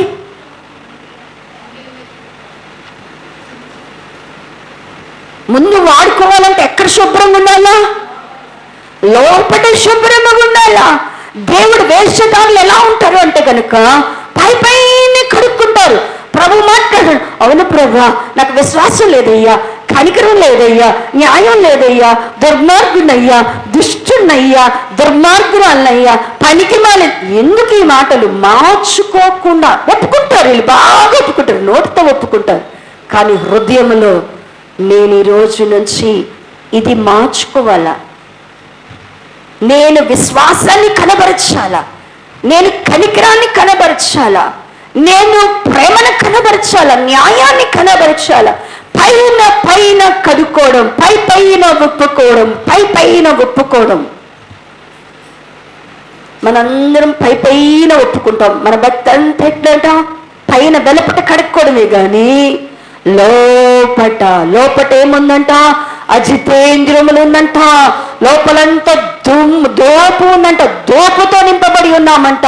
ఇంకా కిందకు వస్తే అంటాడు కదా, 27వ వచన భాగములు అంటాడు, వేషధారులైన శాస్త్రులారా, పరిశీలరా, మీరు సున్నము కొట్టిన సమాధులను పోలి ఉన్నారు. అవి వెలుపట శృంగముగా అడుగుపరచిన గాని లోపల చచ్చిన వారి ఎముకలతోనూ సమస్త కల్మషముతో నిండెను. అలాగునే మీరు వెలుపల మనుషులకు నీతిమంతులుగా అగ్గపరుచున్నారు గాని లోపల వేషధారులతోనూ అక్రమముతోనూ నిండి ఉన్నారు. దేవుని ప్రజలను దేవుడు ఎలా దునమాడుతున్నాడు చూడండి. ఆయన యొద్దకు వచ్చినటువంటి, ఆయన పేరు పెట్టబడే ప్రజలను, ఆయన నామమును ఉచ్చరించే ప్రజలను, ఆయన సన్నిధిలో నిత్యము కనబడే ప్రజలను ఎలాగ పిలుచుకుంటున్నాడంట? ఆయన వాక్యం చెప్తున్నారు కానీ వదిలేస్తున్నాడా? ఆయన మందిరంలో ఉంటున్నారని వదిలేస్తున్నాడా? ఆయన పేరు పెట్టబడిన వారిని వదిలేస్తున్నారా? వాళ్ళని ఏమంటున్నాడు? ఓ వేషధారులైన వారులారా, వేషధారులైన పరిచయులారా, వేషధారులైన శాస్త్రులారా, ఇదిగో మీరు సున్నం కొట్టిన సమాధుల్లాగున్నారు. మీరు పైకి భక్తి. మీ వేషధారణ వల్ల ఏమవుతారంట? వీళ్ళ వేషధారణ వాళ్ళంట సంఘాలు ఫ్లాట్ అయిపోతాయంట. వీళ్ళ వేషాల వలన సంఘాలు పడిపోతాయంట. ఎందుకు అంటే గనుక వీళ్ళు పైకి చెప్పేది ఒకటి, లోపల వేరు. వీళ్ళ లోపలంతా ఏముందంట? సమాధి. గనుక ఇప్పుడు మనం సమాధుల తోటకి వెళ్ళాం అనుకోండి, పైన సమాధులు ఎట్టుంటాయి? ఒక్కొక్క సమాధి ఎట్టుంటది? తాజ్మహల్కు తక్కువ. ఇప్పుడున్నటువంటి సమాధులు చూస్తుంటే ఎట్టున్నాయి అంటే తాజ్మహల్కి తక్కువ, మన ఇళ్ళకి ఎక్కువ అన్నట్టు ఉంటున్నాయి. అంత బాగా అందరు కడుతున్నారు సమాధులు. ఒకప్పుడు అంటే విశ్వాసం లేని కాలంలో, ఇంత స్వార్థ లేని కాలంలో పూడ్చిపెట్టి వచ్చేసేవాళ్ళు. ఇప్పుడు ఎందుకు సమాధుల తోట స్థలాలు లేకుండా అయిపోయినాయి అంటే, ఎవరి స్థలాలు, ఎవరి సమాధులు వాళ్ళని మంచి గోరీలాగా అలంకరిస్తున్నారు కదా. ఇదివరకు కట్ట కాదు, చనిపోయిన వారి మీద పెట్టారు. ఎందుకంటే చనిపోయిన తర్వాత వాళ్ళకి ఆత్మరక్షణ కొరకు చూసేవాళ్ళే కానీ ఈ సమాధులు కలకాలం ఉండాలని ఎప్పుడు ఎవరు కోరుకున్నారు. ఇప్పుడు ఏం కావాలా? సమాధులకి స్థలం కావాలి, దానికి ఒక రిజిస్ట్రేషన్ కావాలన్నట్టు మా సమాధి మాది అన్నట్టు అయిపోయింది. ఇప్పుడు వాటిని బాగా అలంకరిస్తున్నారంట. ఇజ్రాయేల్ ప్రజలు కూడా అంట సమాధులు తొలిపించుకోనంట శృంగరిస్తున్నారంట. ఒక్కొక్కళ్ళు పోటీ అయిపోయిందంట. ఏమైపోయిందంటే గనక మా సమాధి గొప్ప అంటే మా సమాధి రిచ్గా బాగా కనపడుతున్నాయట. చివరికి సమాధిలో పెట్టినాక మిగతాది ఏముంటది? సమాధిలో పోయినాక ఏముంటాయి? చచ్చిన శవాలు, అంత ఎముకలు, కల్మషం. ఎంత గోరీలు కట్టిన లోపల ఏమైనా ఆ సమాధులేములో ఉన్నటువంటి శవాలైనా కులిపోకుండా ఉంటాయా? ఎముకలు ఏమైనటువంటి ఎండిపోకుండా ఉంటాయా? ఆ దుర్గంధ సమాధితో ఆ దుర్గంధం రాకుండా ఉంటుందా? రాకుండా ఉండదు కదా. ఇజ్రాయేల్ ప్రజలైనటువంటి వారు కూడా పైకి వెలపుటికి ఎలా ఉన్నారు అంటే కనుక శుద్ధి చేసుకుంటున్నారు, వెలపుటికి అలంకరించుకుంటున్నారు, నీతిమంతులు అన్నట్లుగా కనబడుతున్నారు. కానీ లోపలంత కల్మషము, అక్రమము. కల్మషము, అక్రమము పోకుండా ఏం బట్టి? మేకలైన వారు వీళ్ళే.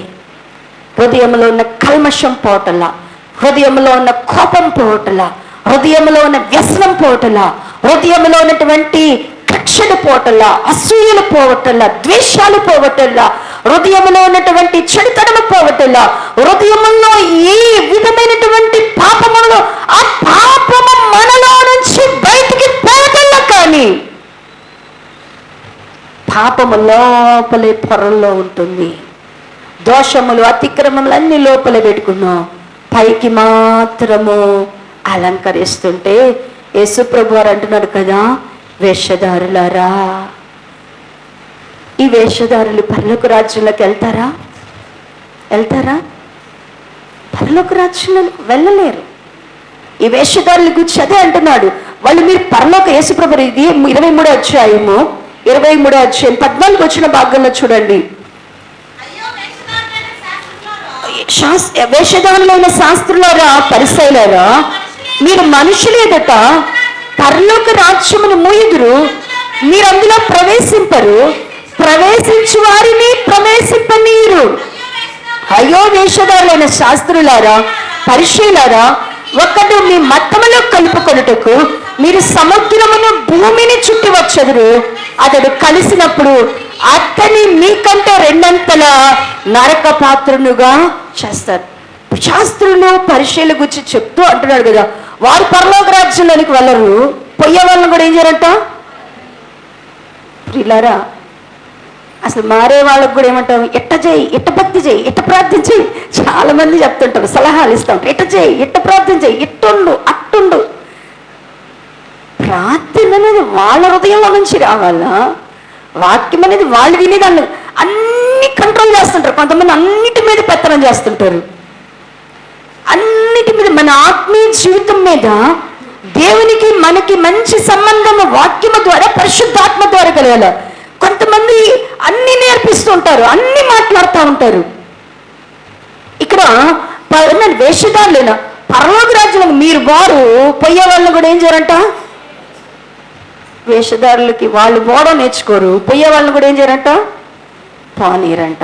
వీళ్ళు మొత్తాన్ని కలుపుకోవడానికి భూలోకం అంతా, సముద్రం అంతా చుట్టొస్తారు. కానీ చుట్టొచ్చి కలిపి తీసుకొచ్చిన వాళ్ళ చివరికి ఎక్కడ తీసుకెళ్తారు అంటేనట, నరకంలో 2 అంతల పాత్రలు చేస్తారంట. మనం ఎవరిని మతాలు మార్చుకోవాలా, కులాలు మార్చుకోవాలని మనం చెప్పకూడదు. దేవుడే చెప్తున్నాడు, మనము మతము, కులాల గురించి మాట్లాడకూడదు. మతము కాదు, యేసుప్రభు వారు మార్గమై ఉన్నారు. మరి ఏం చెప్పాలా? మతాన్ని గురించి మాట్లాడకూడదు, కులాన్ని గురించి మాట్లాడకూడదు, జాతిని గురించి మాట్లాడకూడదు, మరి రంగుల గురించి మాట్లాడకూడదు. మరి ఏం చెప్పాలా? యేసుప్రభు వారు ఏం చేయాలి అంటే, ఒక ఆత్మ దేవుని రాజ్యంలోనికి వెళ్ళాలి అంటే అతడు పరిశుద్ధతను, విశ్వాసమును, ప్రేమను, కనికరమును, న్యాయమును ఎలా జరిగించాలా? ఒకసారి నన్ను ఇలానే ప్రశ్నించారు వచ్చి, అమ్మ మీరు చెప్తున్నారు కదా, మీరు ఏం వాక్యం చెప్తున్నారు, మీరు ఏం చెప్తున్నారు, మీరు అలా ఎందుకు చెప్పలేదు, ఇలా ఎందుకు చెప్పలేదు, మీరెందుకు తెల్ల బట్టలు వేసుకోలేదు, మీరెందుకు బంగారం వేయలేదు, మీరు ఎందుకు అవి చేయలేదు అని నన్ను ఒక ప్రశ్న వేసినప్పుడు నేను అన్నాను అనమాట, నేనన్నీ తీయను కానండి, మరి మీరు ఏం చెప్తారంటే ఒక పాపి మారు మనసుకు అవసరమైన పాప క్షమాపణ గురించి చెప్తాను. పాపములో ఒక వ్యక్తి నా దగ్గర ఉన్నాడు అంటే, పాపములో ఒక వ్యక్తి నా దగ్గరకు వచ్చింది అంటే ఆమె బ్రతుకు మార్చడానికి అవసరమైన బోధ నా దగ్గర ఉన్నది, అది చెప్తాను. వాళ్ళ మాట తీరు మార్చుకోవడం, వాళ్ళ ప్రవర్తన తీరు మార్చుకోవడం, వాళ్ళ అలవాట్లు, వాళ్ళలో ఉన్న చెడుతనాన్ని అంటే నన్ను అవన్నీ ఉన్నా లేకపోయినా నువ్వు పరలోకానికి వెళ్తావు, అవన్నీ తీసినా తూకపోయినా నువ్వు పరలోకానికి వెళ్తావు. కానీ మారు మనసు లేకపోతే, నీలో విశ్వాసం లేకపోతే, నీలో పరిశుద్ధత లేకపోతే, నీలో ప్రేమ లేకపోతే అసలు నువ్వు పరలోకానికి చేరవు. పరలోకానికి చేరాల్సిన వాటిని నేర్చుకోకుండా, పరలోకానికి చేరాల్సినవి నేర్చుకోకుండా ఇక పైన ఎందుకు? ముందు మనిషి ఏమవుతున్నాడు? కోపం అన్నమాట ఎంతకు మానమన్నా కోపం మానటలేదు, ఎంతమంది అబద్ధం మానమన్నా మానటలేదు, దుష్టత్వం విడిచిపెట్టమన్నా వ్యసనాలు మానమంటున్నా మానటలేదు, చెడు క్రియలు వదిలిపెట్టమన్నా తిరుగుబాటు మానమన్నా మానట్లేదు. ఇవి మారకుండా వెళ్ళపట్టి మనం ఎంత శృంగారించుకున్నా, వెళ్ళపట్టి మనం ఎంత నీతిమంతులంగా కనబడినా దేవుడు మన చూసి ఏమంటాడు? వేషధారులారా అంటాడు. వేషధారులుగా ముందు మన అంతరంగాన్ని మనం శుద్ధి చేసుకుందాం. బాహ్యము పరిశుద్ధాత్మ దేవుడు మనకి నేర్పిస్తాడు, మనం ఎలా ఉండాలో మనల్ని నడిపిస్తాడు, మనకి సహాయం చేస్తాడు. మన అంతరంగమును మార్చగలిగినప్పుడు మాత్రమే మనము వేషధారు. ఇంకా అంటాడు కదా, ఒక్క మాట చెప్పి ప్రార్థనలోనికి వెళ్దాం. చూడండి యోబు గ్రంథము వేషధారులను గురించి యోబు గారు ఎంత చక్కగా రాస్తున్నాడు. యోబు గ్రంథము 31వ అధ్యాయము, యోబు గ్రంథము 31వ అధ్యాయము, యోబు గ్రంథము 31వ అధ్యాయము 24వ వచన భాగము నుండి చూడండి. పేజ్ నంబర్ 442, 31వ అధ్యాయము 24వ వచనం చదవనమ్మా.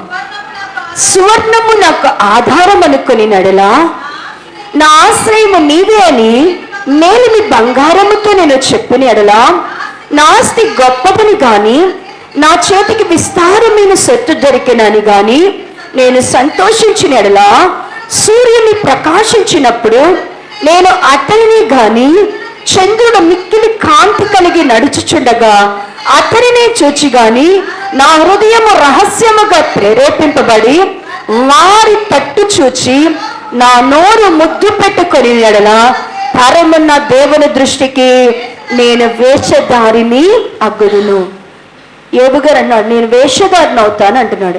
ఎప్పుడు వేషధారిని అవుతాను అంటున్నాడు అంటే, దేవుడు నాకు సువర్ణాన్ని ఇచ్చాడు, దేవుడు నాకు బంగారాన్ని ఇచ్చాడు, ఆ బంగారం చూసుకొని నువ్వే నాకు ఆధారము అనుకుంటే, బంగారాన్ని చూసి ఎప్పుడేమనుకోకూడదు, నాకు ఆశ్రయము, నాకు ఆధారం అని బంగారాన్ని చూసి అతిశయించకూడదు, ఆధారం చేసుకోకూడదు, బంగారాన్ని చూసి ఆధారం చేసుకోకూడదు. దేవుడు ఆస్తిని ఇచ్చాడు అనుకోండి, ఆస్తిని చూసి, నీకు ఇవ్వబడిన ఆస్తిని చూసి నాకు ఆశ్రయం, నాకేం పర్వాలేదండి, నాకు ఇల్లు ఉందండి, నాకు పొలం ఉందండి, నాకు ఉద్యోగం ఉందండి, నాకు పెన్షన్ ఉందండి, ఏం ఆధారం చేసుకోబక్కండి. ఏది మనకి ఆధారం అనుకోకూడదు. దేవుని బిడ్డలు దేనిని ఆధారంగా, డబ్బునైనా ఆస్తినైనా బంగారానైనా ఆధారంగా చేసుకోకూడదంట. ఇంకోటి అన్నాడు కదా, పైనటువంటి సూర్యుని చూచి చంద్రుని చూసి ఎంత బాగున్నారు అనుకొని వాడిని చూసంట మనం అంటే నోటితో అంట ముద్దు పెట్టుకుంటే, కొంతమంది నల్లవంకను చూసి ఎంతమంది ముద్దు పెట్టుకుంటారు? ఉన్నారా యెరూషలేము ప్రార్థనా మందిరంలో నల్లవంకలను చూసి ముద్దు పెట్టుకునే వాళ్ళు? అరచేతులు చూసి ముద్దులు పెట్టుకునే వాళ్ళు ఉన్నారా? నెలవంకలు చూసి ఉదయాన్నే లగంగానే కొంతమందికి భార్యలు ఎట్ట దూరంగా ఇట్ట భార్య కనపడాలి, లేకపోతే దేవుడు పట్టం వెళ్ళాలా? ఉన్నారా? ఇట్ట బయటికి పోతుంటే బండికి ఎదురుగా రావాలా, భార్య రావాలా, ఎదురు రావాలా, రా బయటికి వెళ్తున్నాను రా అంటారు. ఎందుకండి? వాళ్ళ మీకు ఆధారము, మీ ఆశీర్వాదానికి ఆధారం వాళ్ళ, మీ అభివృద్ధికి కారణం వాళ్ళ. ఇంకా మీరు ఇక్కడ ఉన్నటువంటి స్త్రీలు చేస్తున్నారా? పిలుస్తున్నారు అనుకోండి, మగోళ్ళు నీ మొహం చూడలేదు, మొహం చూపించండి, వెళ్తున్నారు లగంగానే వాళ్ళ దగ్గరికి. ఏమీ లేదు, మనలో ఏమీ లేదు. అలాంటి పనులు అస్సలు చేయకూడదు. ఒకవేళ నెలవంక రాగానే కొంతమంది నెలవంకం చూడంగానే అరచేతులు చూస్తారు, నెలవంకం చూడంగానే ఇష్టమైన వాళ్ళు రా రా అని పిలుస్తుంటారు. అలాంటి పనులు చేయబాకండి. అలాంటి పనులు చేసావు అంటే నువ్వు దేవుని దృష్టికి ఏమై ఉన్నావంట? వీళ్ళని చూస్తే నాకు కలిసి వచ్చింది, వీళ్ళని చూస్తే నాకు అదృష్టం పట్టింది, వీళ్ళు వచ్చినాక మాకు అయ్యి వచ్చినాయి, ఇవి వచ్చినాయి అనబాకండి. దేవుడే మనల్ని ఆశీర్వదిస్తాడు. దేవుడే మనల్ని ఆశీర్వదిస్తాడు. దేవునికి అనుకూలంగా ఎవరు ఎక్కడ ఉంటే వాళ్ళని బట్టి దేవుడు ఏం చేస్తాడంటే ఆశీర్వదిస్తాడు. లాబాను అంటున్నాడు, యాకోబు నువ్వు వచ్చిన దగ్గర నుంచి మాకంత కలిసి వచ్చిందంటే యాకోబు గారిని బట్టి కలిసి వచ్చిందంటారా? చెప్పండి, యాకోబు గారిని బట్టి కలిసి వచ్చిందా? యాకోబునకు తోడైన దేవుని బట్టి వచ్చిందా? ఇప్పుడు మిమ్మల్ని బట్టి వచ్చిద్దా? మీకు తోడైన దేవుని బట్టి వచ్చిద్దా? అసలు ఇప్పుడు నీకు దేవుడు తోడైన నీకేమైనా గ్యారంటీ ఉందా? చెప్పండి. రోజు మా ఇంట్లో మిమ్మల్ని తీసుకెళ్ళి పెట్టుకుంటా. చెప్పండి, దేవుడు మాకు తోడై ఉన్నాడు అని మీరు ఎవరైనా గ్యారంటీ ఇచ్చి మమ్మల్ని చూస్తే బాగా అన్నీ కలిసి వస్తాయి అంటే ఇక రోజుకి ఒకళ్ళ ఇంట్లో పెడతాం మిమ్మల్ని తీసుకెళ్ళి ఎరుషలేం ప్రార్థనా మందిరం ఇంట్లో. దేవుడు మనకి తోడై ఉంటేనే యాకోబుకు దేవుడు వాగ్దానం చేశాడు, నీతో కూడా నేను వస్తాను, నువ్వు ఎక్కడుంటే అక్కడ ఉంటాను, నిన్ను ఆశీర్వదించి నేనేం చేస్తాను, మళ్ళా తీసుకొస్తాను. దేవుడు మాట ఇచ్చాడు, తోడుగా ఉంటానన్నాడు. కాబట్టి దేవుడు ఏం చేశాడు? లాబానికి దేవుడు మేలు చేశాడు. లాబానికి మేలు చేసి యాకోబు గారు యాకోబు గారు ఇంకా అక్కడ ఆశీర్వాదం వల్ల లాభం పొందినట్టున్నాడు. కానీ యాకోబు గారు ఏమైనా బుద్ధి మార్చుకున్నాడా? లాబాన్ ఇంటికి పోయిన బుద్ధి మార్చుకున్నాడా? దేవుడు తోడుకున్నాడు బుద్ధి మార్చుకున్నాడా? ఏం మార్చుకోవాలా? ఏదో లేయో పాపం జబ్బు కల్లది ఇచ్చి పెళ్లి చేసేట్లే పెద్ద పిల్లనని సర్దుకున్నాడా? నో నో, నాకు ప్రేమించిన అమ్మాయినే పెళ్లి చేయాలని కూర్చున్నాడు. ప్రేమించిన అమ్మాయినే నాకు పెళ్లి చేయాలని కూర్చున్నాడు మామ దగ్గర. ప్రేమించిన అమ్మాయి కోసం ఏం చేశాడు? ఇంకొక 7 ఏళ్ళు కష్టపడ్డాడు. పోనీ ఆశీర్వాదం కోసం మళ్ళీ ఇంకా అక్కడేమైనా దేవునికి లోబడ్డా? దేవుడేమో లేయాని ఏర్పాటు చేసుకుంటే ఈయన మనసు అంతా ఎవరి మీద ఉంది? రాహేలు మీద ఉంది. అక్కడ ఫెయిల్ అయ్యాడు. దేవునికి బవిదేడే అన్నాడు కదా, నువ్వు ఊరకనే కొలువు చేయొద్దు యాకోబు, ఈ రోజు నుంచి నువ్వు కూడా జీతం తీసుకో, మందలో నుంచి జీతం తీసుకో అనగానే ఎట తీసుకుందా అన్నాడు. మత్సలి ఒకసారి, మత్సలు లేని ఒకసారి అన్నాడు. ఓహో ఈసారి మత్సలయ్యా పోవడం, ఆ కాలువ దగ్గరికి వెళ్ళడం, చిన్న జోనారు ఆ యొక్క తీగలు నేయడం, ఆ చువ్వలు నేయడం, అవి చూస్తా దాటండి అని అటు తలోంచి అవి చూపిస్తా ఉన్నాయి. అవి చూసినంతసేపు అవి చూసినటువంటి ఆ గొర్రెలు మేకలన్నీ కూడా ఏం చేస్తున్నాయంట? కనేటప్పటికి సారలే పుట్టినాయి అంట. అబ్బో ఈసారి అన్ని సార్లు పుట్టినాయి, దేవుడు ఏంది ఇట్ట యాకోబు తోడై ఉన్నాడు అనుకుంటున్నాడు లాబాను అనుకుంటాడు. అసలు దేవుడు అన్ని యాకోబు పక్షంగానే ఉన్నాడు అనుకున్నాడు. అయ్యా ఈసారి సారలే నాకు, మంచి నీకు అన్నాడు. నీకు తెల్లటి అని నీకు, మత్సలేని నీకు, మత్సలి నాకు అన్నాడు. ఇట్టొచ్చావా మామ అనుకున్నాడు. ఈసారి ఏటికి ఇచ్చిన జానారు ఆ తీగలు చూపించటం లేదు. పుట్టిని అన్ని ఏం పుట్టిని? అన్ని తెల్లయి సాదాయి పుట్టిని. ఈ గుంపంతా ఇలా మామని మోసం చేసి చివరికి వచ్చి ఏషావును కలిసేసానికి ఏడుస్తున్నాడు, పెద్దగా ఏడుస్తున్నాడు, పెద్దగా దేవుని పాదాలు పట్టుకొని, నువ్వు ఆశీర్వదిస్తేనే కానీ వదిలిపెట్టనయ్యా, నువ్వు మామ ఇప్పటి వరకు ఆశీర్వాదం అన్నదేంటి? కలిసి వచ్చిందంతా అందేంటి? అదంతా మోసం అని అర్థమైపోయింది. అది ఎంత తీసుకెళ్ళి ఎవరికి ఇచ్చేసాడు? అదంతా తీసుకొచ్చి ఎవరికి ఇచ్చాడు? ఏషావుకి ఇచ్చేశాడు. నువ్వే తీసుకోవాలి, నీ దాసుని అని ఎట్ట చేశాడంట? ఏం చేశాడంట? నీ దాసుణ్ణి అన్న తమ్ముడిని అంటలా, నీ దాసుడని సాగిలపడి అక్కడ కష్టపడి ఎండకి వానకి మంచుకి తడిసి మోసం చేసి తీసుకొచ్చిందంతా తీసుకొచ్చి ఎవరికి ఇచ్చేశాడు? అన్నకి ఏషావుకి ఇచ్చేశాడు. ఇప్పుడు అడుగుతున్నాడు, నాకు నీ ఆశీర్వాదం కావాలి. నువ్వు నా ధనమను నువ్వు అనుకోబాక, నా జ్ఞానమను నువ్వు అనుకోబాక, నా ఆస్తిని నువ్వు అనుకోబాక.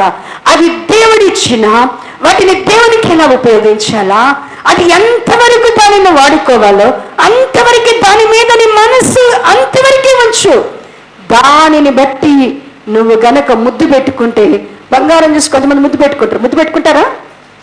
కింద పడగానే కొంతమంది తీసి ఏం చేస్తారు, కళ్ళకు అద్దుకుంటారు. ఏం దేవుడా, రూపాయి బిళ్ళ కింద పెడితే చాలు తీసుకెళ్ళి కళ్ళకు అద్దుకోకుండా జేబులో పెట్టుకుంటారా? ఇలాంటి వాటిని చేస్తే పరమందున దేవుని దృష్టికి మనం ఏమవుతున్నామంట? వేషధారులు. వేషధారులారా, మందలో ఎన్ని మేకలు ఉన్నాయో. గొర్రెలు అందుకని అన్నాడు చిన్న మంద అన్నాడు. ఊరికని దేవుడు ఊరికని అన్నాడా? మందంతా మేకలతో ఉంది, గొర్రెని ఎత్తుక్కోవాలి ఇప్పుడు దేవుడు. ఎందుకు? అందుకనేగా చిన్న మంద, మీరు భయపడొద్దు. చిన్న మంద అంటే గొర్రెలు ఎంత ఉంటాయి? కొంచెం మంది ఉంటారు. అంతా ఏమైపోయారు? అంతా మేకలే. వేషం వేసుకున్న మేకలు, వేషం వేసుకున్న వేషధారులు.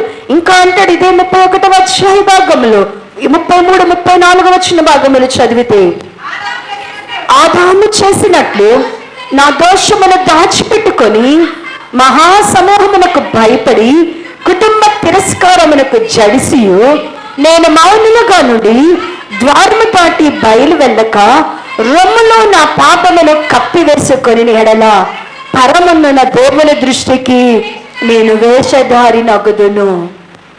ఏబు గారు చెప్తున్నాడు, నేను ఎప్పుడు దేవుని దృష్టికి వేషధారిని అవుతానంటున్నాడంటే, అంటున్నాడు కదా, ఆదాము చేసినట్లు నా దోషమును నేను దాచిపెట్టి. కొంతమంది ఏం చేస్తారంట? దోషాలను ఏం చేస్తుంటారు? దాచిపెడతారు. దోషాలను ఏం చేస్తారంట? దాచిపెడతారు. దోషాలను దాచిపెట్టి ఇక్కడ అంటున్నాడు కదా, ఎందుకు దాచిపెడుతున్నాడు? కొందరు మహా సమాజానికి భయపడి, కుటుంబాలు తిరస్కరిస్తారేమో భయపడి మౌనంగా ఉండి ఏం చేస్తారంటే బయటికి ఏం చెప్పకుండా రొమ్ములోనే ఏం చేసుకుంటారంట? చాలాసార్లు రొమ్ములోనే ఏం చేస్తారంటారంట? పాపాన్ని కప్పుకుంటారు. ప్రియులారా, డాక్టర్ దగ్గరికి వెళ్ళినాక నీకున్న జబ్బు చెప్పకుండా ఏ టాబ్లెట్ ఇస్తే ఆ టాబ్లెట్ తెచ్చుకుంటావా? డాక్టర్ దగ్గరికి వెళ్ళంగానే ఏం అడుగుతాడు నిన్ను? ఏంటి నీ ప్రాబ్లం ఏంటి అంటాడు. నీకు గుండె నొప్పిగా ఉందంటే మోకాలు నొప్పి చూపిస్తావా? చెప్పండి, చెప్పండి, మీరు అటు చెప్తారా? నొప్పి ఎక్కడుందంటే అదే చెప్తారా డాక్టర్కి? లేకపోతే నొప్పి ఒక దగ్గర అయితే ఇంకో దగ్గర చూపిస్తారా? తలనొప్పి అయితే మోకాలు చూపిస్తారా? చెప్పండి, ఎక్కడ నొప్పి అయితే అక్కడే చూపిస్తాం. పరమ డాక్టర్ అయిన దేవుని దగ్గరికి వచ్చాం. పరమ తండ్రి అని నిన్ను దినం నువ్వు లేచుట, కూర్చునుట, నడుచుట, పండుకునుట, నీ ఆలోచన తలంపులను చూచుచున్న దేవుని దగ్గరికి నువ్వు వచ్చావు. నువ్వు దేవుని దగ్గరికి వచ్చినప్పుడు మొదట ఏం చేయాలా? నువ్వేం చేయాలా? నీ పాపమును ఏం చేయాలా? దేవుని దగ్గర ఒప్పుకోవాలా. చాలామంది నేను చేసిన పాపం కుటుంబాలకు భయపడుతున్నారు, సమాజానికి భయపడుతున్నారు. నేను చెప్పినది నేను తప్పు చెప్తే నన్ను తక్కువగా చూస్తారేమో. ఈ మధ్య నాకు ఒకటి వచ్చింది. ఇదివరకు ఈ ఆత్మీయతలు తిరుత్తమ్మ గారిగా ఉన్నప్పుడు ఏదన్నా రోగం వస్తే అందరు చెప్పి అందరికి ప్రార్థన చేయించుకున్నాడు. ఇప్పుడు ఏదైనా వస్తే చెప్పొద్దని కూడా చదువుతున్నారు మాకు. ఇదేందో నాకు అర్థం కావటం లేదు. అంటే మనిషికి ఏమేమి ఒకప్పుడు ఏమంటే చిన్న బాధ వచ్చింది అనుకోండి, సంఘమంతా ప్రార్థన చేయమని చెప్పండి అమ్మా, సంఘమంతటికి చెప్పండి అమ్మ మా సమస్య, సంఘమంతా ప్రార్థన చేయాల అంటే ఇప్పుడు ఏమో. ఎందుకంటే నాకు అది కూడా అర్థమైంది. ఎందుకంటే కనుక ప్రార్థన చేసే వాళ్ళు ప్రార్థనతో పాటు ఏం చేస్తున్నారంటే ఎంక్వైరీలు చేస్తున్నారు. ఏంది ఈమెకి ఎంత చిన్న వయసులోని రోగం వచ్చిందా? ఎందుకు వచ్చింది? అవసరమా? దేవుని పిల్లల పని ఏంటి? అందువల్ల సగం చెప్పుకోలేకపోతున్నారేమో అనిపిస్తుంది. ప్రియులారా, దేవుని ఎదుటికి వచ్చినప్పుడు నువ్వు ఖచ్చితంగా ఏం చేయాలి? నీలో పాపం ఉంటే, నీలో దోషం ఉంటే నువ్వు దాచిపెట్టుకోకూడదు. ఒప్పుకోవాలా. ఒప్పుకొనినప్పుడు రొమ్ములో పాపమున్నా, హృదయములో దోషమును పెట్టుకున్నా దేవుని దృష్టికి మనం ఏమవుతామంట? వేషధారులం అవుతాం. హృదయములో పాపమున్నా, రొమ్ములో అపరాధమున్నా దేవుని దృష్టికి వేషధారులం అవుతాం. ఈ వేషధారులను దేవుడు ఏం చేస్తున్నాడంటే గొర్రెలను మేకలను వేరు చేసినట్లుగా దేవుడు ఏం చేస్తాడంట? భక్తి భక్తిహీనులైనటువంటి మేకలను, వేషధారులైనటువంటి మేకలను ఏం చేస్తున్నారంట? వేరు చేస్తున్నారంట. సంఘంలోనికి ఎలా వచ్చేసారంటే చూడండి ప్రియులారా, 2వ కొరింథీ రాసిన పత్రిక ఒక్క మాటతో ప్రార్థనలకు కొరింథీలకు రాసినటువంటి పత్రిక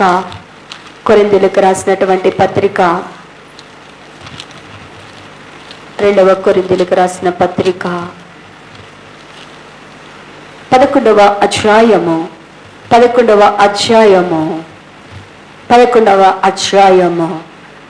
వచన భాగము నుండి చదవండి. 165వ పేజీ. ఏలయనగా అటివారు క్రీస్తు యొక్క అపోస్తల వేషము ధరించుకొనిన వారై ఉండి దొంగ అపోస్తులను మోసగాండ్రగు పనివారై ఉన్నారు.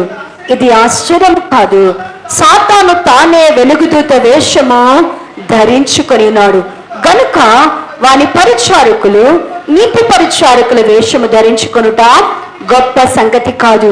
వారి క్రియలము చొప్పున వారికి అంతము కలుగును. ఎలా దేవుడి వాక్యంతో మాట్లాడుతున్నారు? దేవుడు ఏం చెప్తున్నారంటే అన్నాడు కదా, అంచె దినాలలో వేషధారణ ఎలా వచ్చేసిందంట? ఎలా వేషం వేసుకొని వస్తాడంటే అపవాది? ఎలాంటి వేషధారణ సంఘాల్లో ఉండబోతుంది అంటేనట, ఏదరుగా కొందరు అపోస్తుల వేషం మాత్రం ఏంటంట? అపోస్తుల వేషం. ఇంకా అంటాడు కదా, సాతాను కూడా ఏం వేషం వేసుకుంటాడంట? అంత్య దినాల్లో సాతాను కూడా ఏం వేషం వేసుకుంటాడంట? వెలుగుదూత వేషం వేసుకుంటాడు. నీతి పరిచారకుల వేషం వేసుకుంటారు. కానీ హృదయంలో అంతా కూడా వేషం మాత్రము వెలుగు, వేషములో మాత్రము నీతిమంతుల వేషం, వేషంలో మాత్రం అపోస్తుల వేషం. అపోస్తుల వేషం వేసుకున్నంత మాత్రాన క్రియలలో మాత్రం ఏమైపోతున్నారంట? వారు క్రియల దగ్గరకు వచ్చేసరికి మాత్రం నిష్ప్రయోజకులు అవుతున్నారు. అందుకని దేవుడు రేపు దినాన దేవుని దూతలు వచ్చినప్పుడు మంచి చేపలను చెడ్డ చేపలను ఎలా వేరు చేస్తారు అంటే కనుక, మందలో గొల్లవాడు గొర్రెలను మేకలను వేరు చేసినట్లుగా గొల్లవాడు మేకలను గొర్రెలను ఎలా వేరు చేస్తున్నాడు? మేకలైన వారు ఎంతగా దేవుని సభల్లో ఉన్నా, దేవుని యొక్క మార్గంలో ఉన్నట్లుగా కనబడినా వారు వేషం మాత్రమే మార్చుకుంటారు. కానీ వారి క్రియలలో, వారి యొక్క ప్రవర్తనలో, వారి స్వభావములో మాత్రము వారు నూతన పరచబడరు, పరిశుద్ధత కలిగి ఉండరు, ప్రేమ కలిగి ఉండరు, కనికరము కలిగి ఉండరు, న్యాయాన్ని కలిగి ఉండరు. కాబట్టి విశ్వాసాన్ని కలిగి ఉండరు. కాబట్టి వారిని మేకలుగా పోల్చి వారిని అందరినీ కూడా ఎక్కడ తీసుకెళ్తున్నారంటే నిత్య నరకాగ్నిలోనికి. ప్రియా దేవుని బిడలారా, పరలోక రాజ్యంలోనికి మనము చేరాలి అంటే వేషధారుల్లాగా, భక్తిహీనుల్లాగా మనం ఉండకూడదు. ఒకవేళ దేవుని సంఘములో అట్టివారంగా ఇంకా కొనసాగుతున్నామేమో, పైకి భక్తి గలవారముగా కనబడుతున్నామేమో, పైకి సున్నము కొట్టిన సమాధులాగా కనబడుతున్నామేమో, వెల్లపటికి అర్పణలు ఇచ్చేవారంగా కనబడుతున్నామేమో, వెల్లపటికి పరలోక రాజ్య మార్గంలో నడిచేవారంగా కనబడుతున్నామేమో, నీతి పరిచారకుల వేషంలో కనబడుతున్నామేమో, అపోస్తుల వేషంలో కనబడుతున్నామేమో, వెలుగుదూత వేషంలో కనబడుతున్నామేమో. ఈ వేషాన్నంతా దేవుడు ఒకరోజు ఏం చేయబోతున్నాడు? తీసివేయబోతున్నాడు. మన అస్సలు ఏమిటి అనేది ఇప్పుడు మనము పరిశీలించి సరిచేసుకుంటే మంచి చేపల్లాగా ఆయన యొక్క రాజ్యంలో ఉంటాం. అలా లేకుండా ఉంటే మనము విసిరివేయబడతాము. విసిరివేయబడే వారంగా ఉండక ఆయన రాజ్య సంబంధులముగా దేవుని యొక్క రాజ్యంలోనికి చేరేటువంటి వారంగా ఉందాం. అట్టి కృపా దేవుడి సంఘానికి దయచేయనుగాక. తల వంచినట్లయితే ప్రార్థన చేసుకుందాం.